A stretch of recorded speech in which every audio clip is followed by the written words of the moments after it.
نبی اکرم صلی اللہ تعالیٰ علیہ وسلم کے بالکل شروع کے غلاموں میں سے اور انتہائی جفاکش، مجاہد، اصول پسند اور تائید حق کرنے والے لوگوں میں سے ایک بڑا نام سیدنا عمار ابن یاسر کا ہے رضی اللہ تعالیٰ عنہ۔ حضرت عمار ابن یاسر رضی اللہ تعالیٰ عنہ اس وقت اسلام لائے تھے۔ کچھ لوگوں کا خیال ہے کہ اس وقت 30 لوگ مسلمان تھے اور کچھ نے لکھا ہے 5 لوگ مسلمان تھے۔ السابقون الاولون میں سے ایک جلیل القدر شخص، اسلام کی خاطر جن لوگوں نے سب سے زیادہ قربانیاں دیں، ان میں سیدنا عمار ابن یاسر کا خاندان۔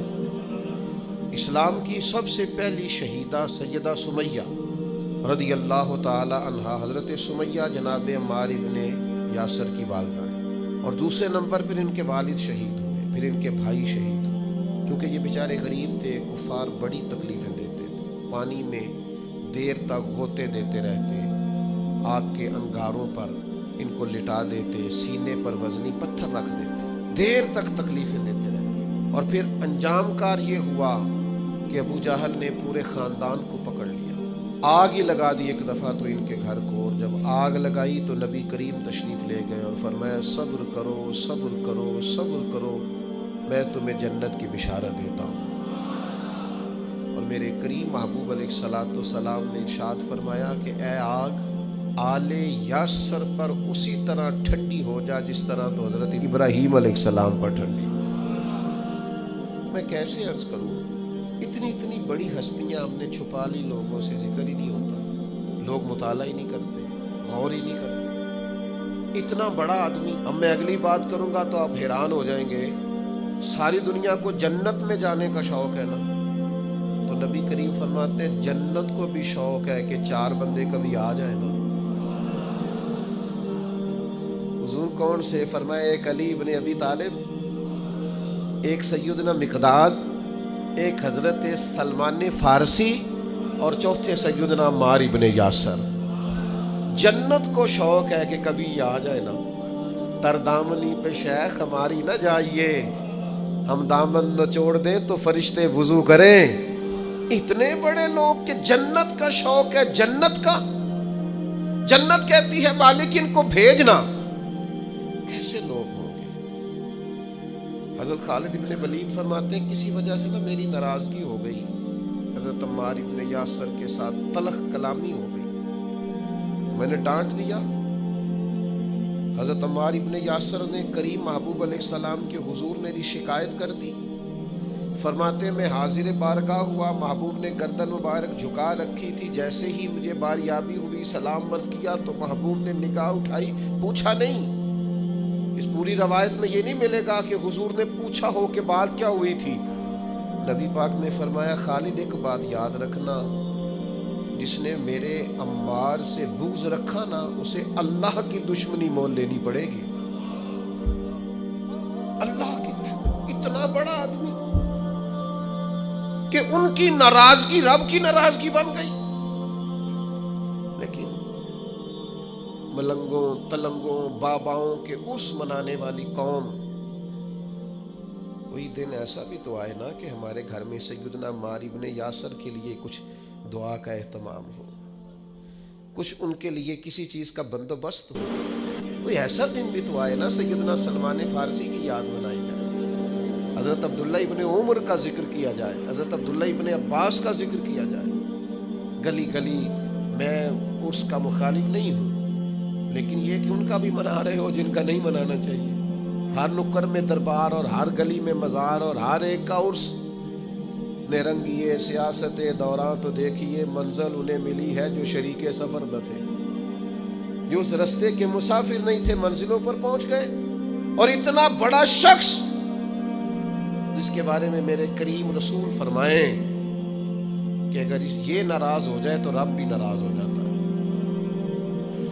اگر اس سے کسی نے عداوت رکھی تو اس نے اللہ کی دشمنی کو مول لیا۔ اتنا بڑا آدمی حضرت سیدنا عمار ابن یاسر۔ جو آیت میں نے قرآن مجید کی پڑھی ہے سورہ نحل سے، یہ بھی حضرت عمار ابن یاسر کے بارے میں نازل ہوئی۔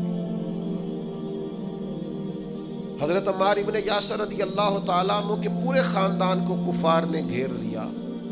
مارنا پیٹنا شروع کیا، آپ کو بھی، آپ کے بھائی کو بھی، آپ کی والدہ کو بھی، آپ کے والد کو بھی اتنا مارا کہ لہو لہان کر دیا، زخم پہ زخم کھا کے جی خونے جگر کے گھونٹ پی اور آہ نہ کر لبوں کو سی، یہ عشق ہے کوئی دل لگی نہیں، یہ آزمائش حسن ہے اگر کسی کو راہ خدا میں آئے تو۔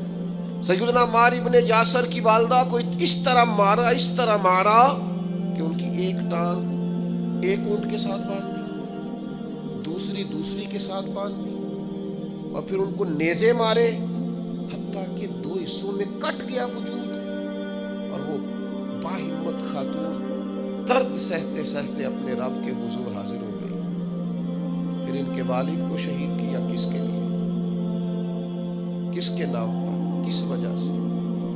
پھر ان کے بھائی کو شہید کیا، پھر جناب عمار ابن یاسر وہ سخت صدمے میں تھے، پھر ان کو مار رہے، پھر ان کو مجبور کیا کلمات کفر کہنے کے لیے، ان کے منہ سے نکل گئے، انہوں نے ایسے کلمات کہہ دیے جو معاذ اللہ کفریہ تھے، اب اتنا زد و کوف ہوا، تکلیف تھی، بول دیا انہوں نے، لوگ دوڑے گئے نبی کریم کی بارگاہ میں، عمار تو معاذ اللہ کافر ہو گئے، بات بتانے والے نے تو بات بتا دی، پر جو جواب آیا وہ بڑا نرالا تھا کہ حضور اس نے کفر کیا ہے۔ محبوب فرمانے لگے خاموش ہو جا، عمار سر سے لے کر پاؤں تک ایمان ہی ایمان ہے۔ فرمایا ایمان تو اس کے خون کے اندر، اس کے وجود کے اندر، اس کے لہو کے اندر، جسم کے اندر سرایت کر گیا ہے ایمان، اور جس کے سینے میں، گوشت میں، لہو میں سرایت کر جائے وہ کیسے کافر ہو سکتا ہے؟ لیکن چونکہ انہوں نے مجبوراً یہ کہا تھا، پھر وہ خود دوڑے ہوئے آئے، عرض کی یا رسول اللہ پتہ نہیں کیا حال کر دیا کہ میرے منہ سے کلمات نکل گئے۔ محبوب فرمانے لگے تو کلمات کی چھوڑ، دل کی بتا، دل کی بتا، تیرے دل کی کیفیت کیا ہے؟ عرض کی یا رسول اللہ دل تو ہر لمحے کے لیے ایمان پر مطمئن ہے۔ تو محبوب نے فرمایا کوئی بات نہیں، پھر جان بچانے کے لیے ایسا کرنا پڑے تو حرج، کوئی ڈٹ جائے نہ کفر کرے تو اعلیٰ شہید ہے، لیکن اپنی جان بچانے کے لیے کسی نے مجبور ہو کر صرف زبان سے یہ کلمات کہہ دیے تو حرج۔ حضرت عمار کا مسئلہ تھا نا، ایک ایماندار کا مسئلہ تھا نا، اور بندہ وہ ہے جس کی رضا رب کی رضا، جس کی ناراضگی رب کی ناراضگی۔ تو سرکار نے تو بیان کر ہی دیا، لیکن میرے مالک نے کرم فرمایا اس بات کا قرآن میں بیان فرما دیا۔ سورہ نحل دیکھیے، ارشاد فرمایا اللہ تعالیٰ نے، فرمایا من کفر باللہ من بعد ایمانہ، جو بھی اللہ کے ساتھ کفر کرے ایمان لانے کے بعد، الا من اکرہ، مگر وہ جو مجبور کیا جائے، وقلبہ مطمئن بالایمان، لیکن اس کا دل ایمان پر مطمئن، مطمئن بالایمان، دل ایمان پر مطمئن ہو، لیکن مجبور کر دیا جائے اللہ کے ساتھ کفر کرنے پر، تو اس بندے پر کوئی حرج، ہاں حرج کس پر ہے؟ وَلَٰكِن مَّن شَرَحَ بِالْكُفْرِ صَدْرًا، جس کا سینہ اگر کفر کے لیے کھل گیا، مرتد ہو گیا اور جان بوجھ کر کفر کیا، تو فَعَلَيْهِمْ غَضَبٌ مِّنَ اللَّهِ، یہ لوگ اللہ کے غضب کے سزاوار ہیں، اور فرمایا وَلَهُمْ عَذَابٌ عَظِيمٌ، ان کے لیے بہت بڑا عذاب ہے۔ لیکن جو مجبور کیا جائے، معنی کیا ہے اس آیت کا؟ معنی کیا ہے؟ مفسرین فرماتے ہیں کہ چونکہ حضرت عمار کے بارے میں آئے تو اس کا معنی یہ ہے کہ رب فرماتا ہے عمار نے کفر نہیں کیا، وہ مجبور کیا گیا تھا۔ اس کی گواہیاں اللہ کا قرآن بیان کرے، کیا وہ لوگ اس قابل نہیں ہیں کہ ان کے نام پر جان واری جائے؟ میں بڑا شروع سے مجھے عقیدت ہے سیدنا عمار ابن یاسر سے، بڑی شروع سے، موضوعات بہت زیادہ ہوتے ہیں، ہر عنوان پر بات کرنا کئی دفعہ آسان نہیں ہوتا، اتنی عقیدت ہے میں نے تو اپنے بیٹے کا نام بھی عمار رکھا ہے فیض و برکات لینے کے لیے۔ اتنے بڑے لوگ، ان کے فضائل، ان کے کمالات، ان کی خوبصورتیاں، یہ المعجم الاوسط کے اندر حدیث ہے۔ ذرا یہ انداز دیکھیے، بندہ سادہ ہے، کافر مارتے ہیں، تکلیفیں دیتے ہیں، پھٹے پرانے کپڑے ہیں، بظاہر لباس بڑا سادہ ہے، تو ذرا کریم کے لفظ تو دیکھنا، یہ ذرا عطا کرنے کا رنگ تو دیکھنا، یہ حضور کے دینے کا، نوازنے کا رحمت کرنے کا انداز